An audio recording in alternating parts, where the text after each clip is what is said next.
Hello, very good morning. Welcome to this morning's News at 6. News coming to you live from the 10th Avenue Extension, Greater Essex. This is MBN TV. My name is El Samuels. The headlines. Majority caucus calls for the cancellation of Ayawaso East primaries over vote buying allegations. Aboso Okan spare parts dealers threaten 1-week strike over new VAT regime. Ethiopia calls on Eritrea to pull its troops back to the border.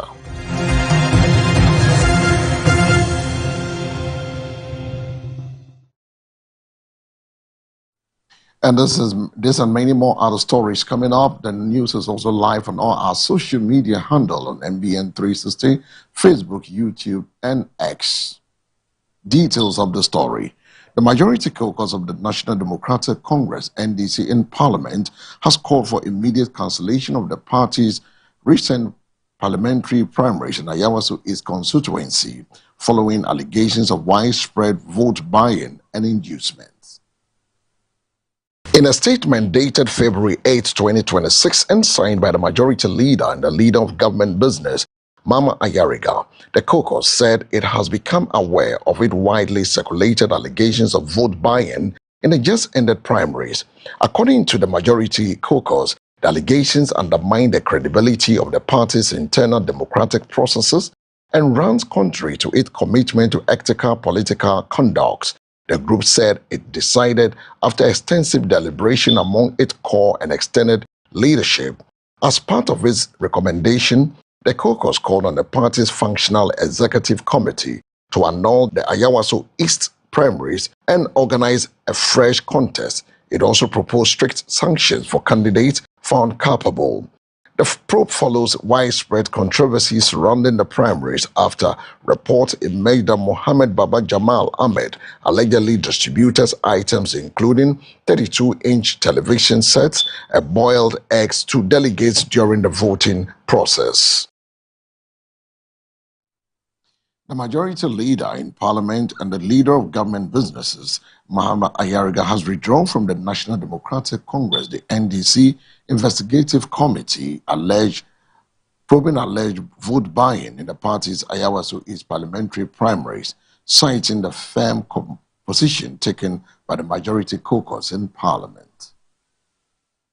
In a post via his social media on Sunday, February 8, Mr. Ayariga said it has become unattainable for him to continue serving on a committee following the caucus call for the cancellation of the election. The NDC had earlier constituted a 3-member committee to investigate allegations of widespread inducement and vote buying during the primaries held last Saturday in the Ayawaso East constituency.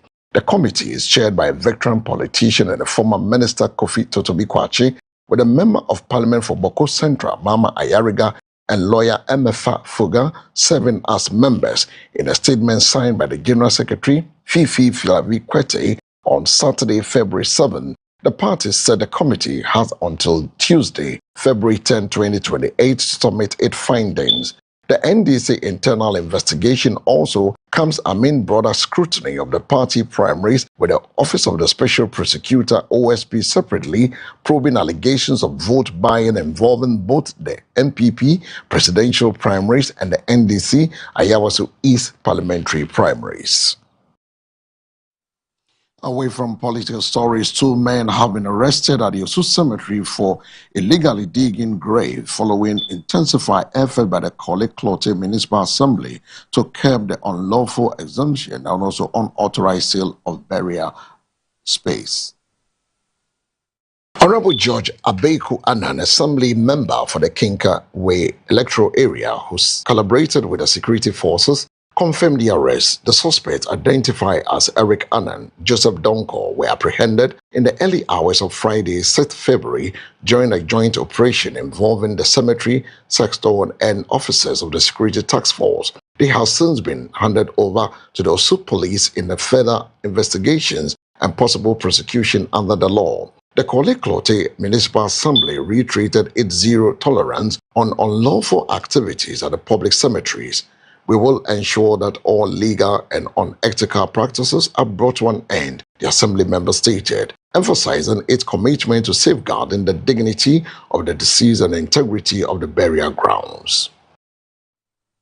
Now, away from the stories, we move straight to the business desk, where the Abossey-Okan Spare Parts Dealers Association has warned of a possible one-week strike if government fails to urgently review the newly implemented value-added tax regime under the Value-Added Tax Act 2025 Act 1151. In a statement dated February 8, 2026 and signed by its head of communications, Tichi Ado, the association says the current 20% VAT rate is hurting pricing, competitiveness and compliance within the spare parts sector. Under the previous tax arrangement, spare parts attract a VAT rate of 4%, which allowed dealers to keep prices relatively stable. The dealers also raised concerns about what they describe as an unequal treatment under the new regime.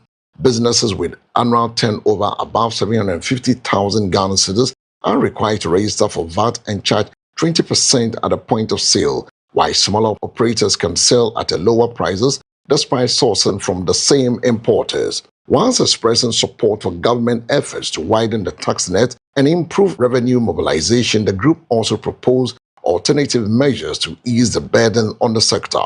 This include reducing the VAT rate on spare parts to between 5 and 8%, or introduce a simplified sector-specific scheme at a flat rate of 3%. The association, according to them, such reforms would help restore price competitiveness, encourage voluntary compliance, and protect formal businesses and reduce tax leakages. Away from the business desk on the international front, Ethiopia has called on neighboring Eritrea to withdraw its troops that it's alleged are inside its territory. The demand was contained in a letter from the Ethiopian foreign minister to its Eritrean counterpart, which also accused Eritrea of outright aggression, saying it was conducting a joint maneuvers within Ethiopian rebels in the north and supplying them with weapons. Eritrea has not yet commented on the accusation, but has previously denied its soldiers has crossed the two countries' common border. There has been long history of tension between Ethiopia and Eritrea, which split off from its larger neighbor 3 decades ago, and there are fears of a renewed conflict. And that does it for the news, but before we take leave of you, let's move straight away to the weather center and bring the weather and its updates.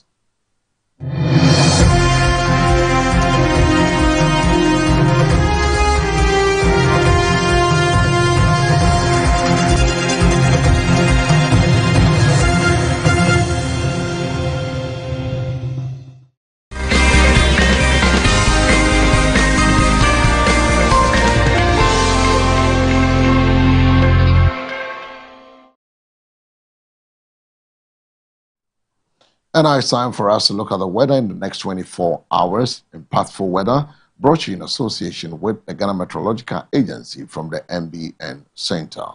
Now let's turn our attention and look at the weather for this morning. On the weather update this morning, mist or fog patches are expected to develop along the coast, hilly and forest zones, which may affect visibility early this morning. This condition will clear, paving way for sunny conditions across the entire country, with occasional cloudiness for some places in southern Ghana as the day progresses into afternoon time. However, from late afternoon into the evening, localized thunderstorms or rain are likely over some coastal areas slightly north of the coastline and parts of the middle sector. The northern sector and few places within the transition belt are expected to experience varying dry and hazy weather throughout the forecast period. Visibility expected to range between 400 meters and 9,000 meters. Now, on the temperature for this morning, the coast will experience a minimum of 24 degrees and a maximum of 34. Forest zones, 23 minimum, 36 maximum.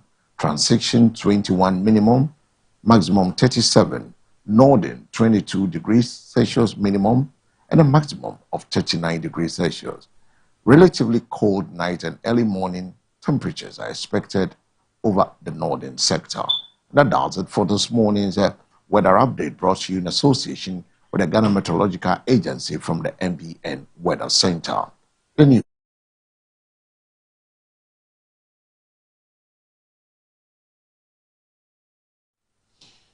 And as we wrap up this morning's Mega News, there are 6 news coming to you live from our studios on the 10th Avenue Extension, Greater Estate. But first, we take a look at the headlines. Majority Caucus calls for the cancellation of Ayawaso East primaries over vote buying allegations. Aboso Okan spare parts dealers threaten 1-week strike over new VAT regime. Ethiopia calls on Eritrea to pull its troops back to the border.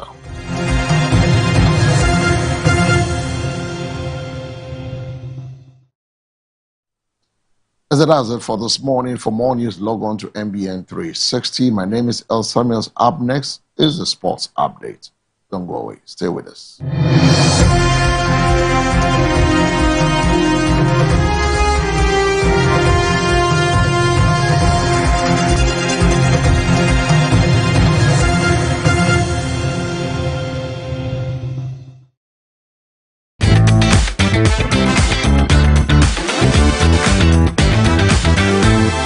MBN, the gospel, news and entertainment.